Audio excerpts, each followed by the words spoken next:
Hello there, Michelle Short here for My Favourite Things. Today I have a simple autumnal scene card to share with you using the Let's Curl Up set and simple Copic colouring. So let's get started. This is the gorgeous Let's Curl Up set from last year. I absolutely adore these foxes, and I'm just going to use one of them on my card today and a couple of the leaves and the mushrooms. And I'm going to stamp them onto some smooth white cardstock. So I'm just placing them down onto the cardstock in the mini Misty here, just figuring out which elements I want to use on my card. Then I can close the door of the Misty and then stamp them with extreme black ink. And I'm going to stamp them a couple of times just so that I get a really nice dark impression. So next I'm going to colour in the images with Copic markers. I'm just doing some very simple Copic blending here. So I'm going in with my darkest shade first. I always, for the most part anyway, like to shade from darkest to lightest. So I'm going in with my darkest shade here, which is the E09. This is kind of like a reddish toned kind of brown, I suppose, and I'm just adding this in where I think the darkest areas would be. I'm having it so that the light source is kind of in front of the image. I do quite like doing that with the light source. If it depends on the scene really, I suppose, but quite often I do like to have kind of like the edges darker and then the inside portions to be lighter. Next I'm going in with the E19 and just blending out that darkest colour, moving the colour kind of more to cover most of the image. And then I'm going in with the E17 here and just doing the exact same thing, kind of going a little bit over where I've coloured, but not too much so that I don't bleach it out, but so that they blend quite nicely together. And then I'm going in with the E15 here. I'm using quite a lot of shades. You could probably cut a few out, but since I have them, I quite like to use them.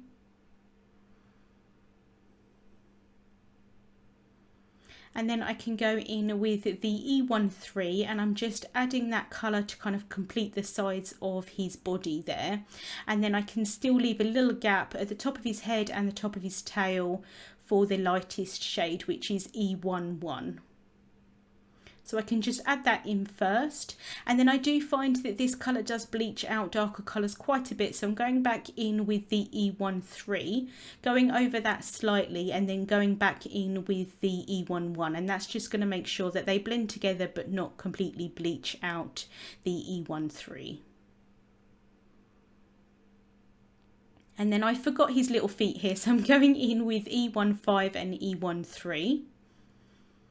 For the kind of sort of lighter parts of his kind of face and body here, I'm using some warm grey markers. So I'm going in first with my darkest shade, which is the W3, blending that out with W1. And then I can go in with a W0.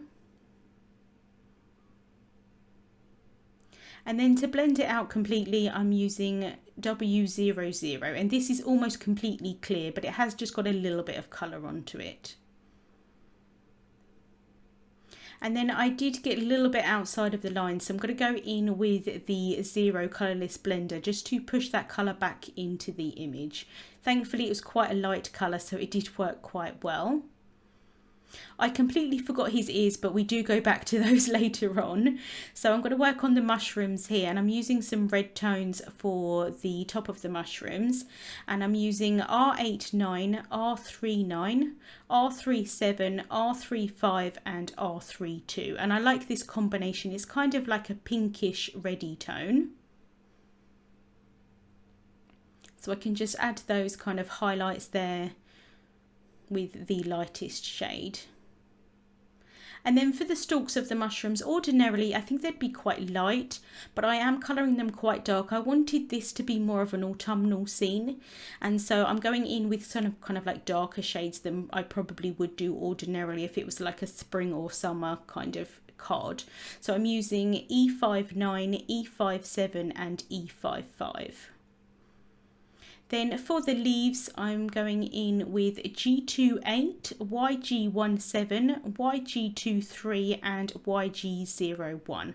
I love this colour combination. I think it works really, really well. It's kind of like bright green, and so probably I could have gone in with olive kind of tones for this image. It probably would have worked a little bit better for the kind of autumnal kind of colour palette, but actually I do really like how it turned out, so I was okay with that. But it is a bit more of a brighter green. And then for his little ears, I'm using R30 and R32. And then I'm going to cut the images out with the Let's Curl Up Die-namics set. So I can just place those over, stick them down with some low tack tape, and then run those through my die cutting machine. And it's always the great part that you get to pop out all of the pieces once you've die cut them.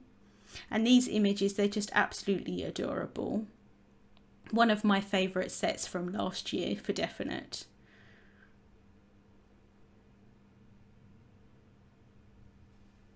So next I'm going to work on my sentiment, and I'm going to take the sentiment from the set that says happiest birthday ever, and I'm going to stamp it down onto some black licorice cardstock.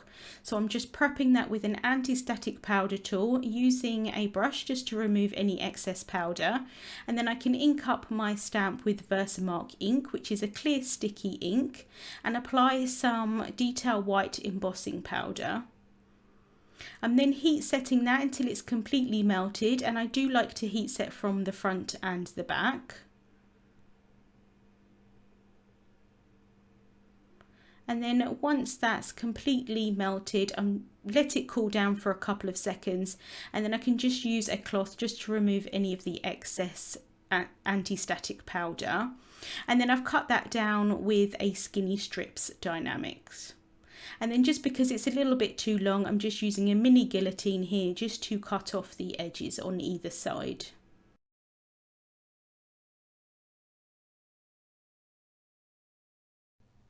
I've then taken a panel of white cardstock. This is 4¼ inches by 5½ inches, and I'm just placing my fox and the sentiment down onto it so that I can see where I want my ink blending for the background to be. I want this to kind of be like the sky behind the fox.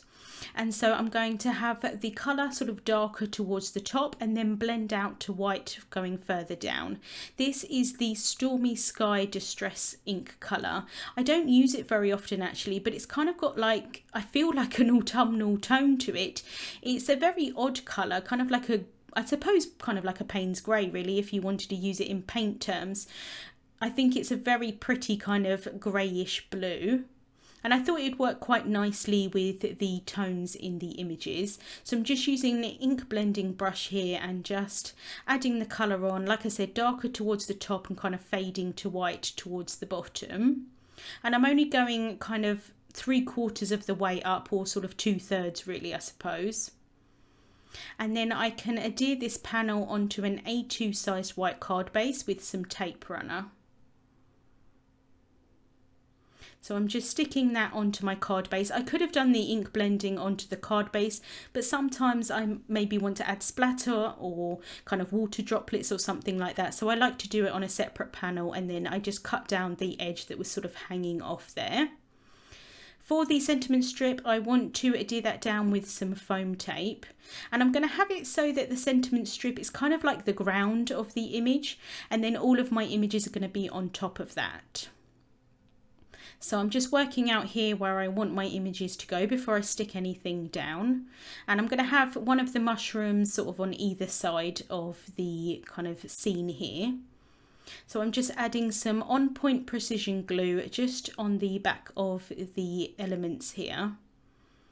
And I can remove any excess glue just by dabbing that onto a piece of scrap paper, or in this case the cardstock that I cut the images from.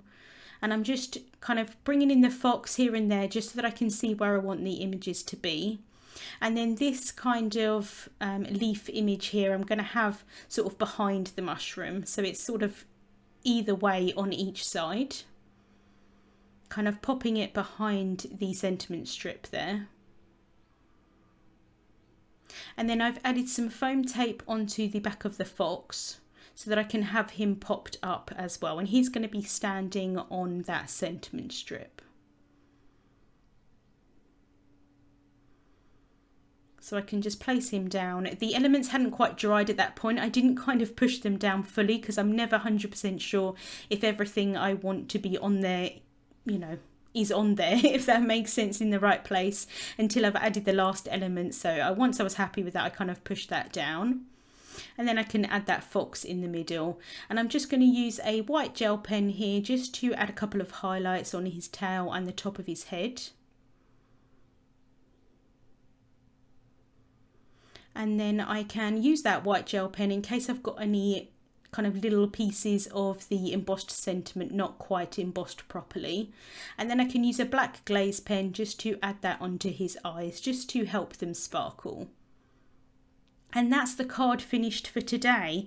I definitely think that you could create this kind of scene as more of a summer scene, but because we're sort of going into autumn now, I thought I'd do a nice autumnal scene. Links to the products that I used will be in the description bar here on YouTube. Thank you so much for watching, and I hope you have a wonderful day.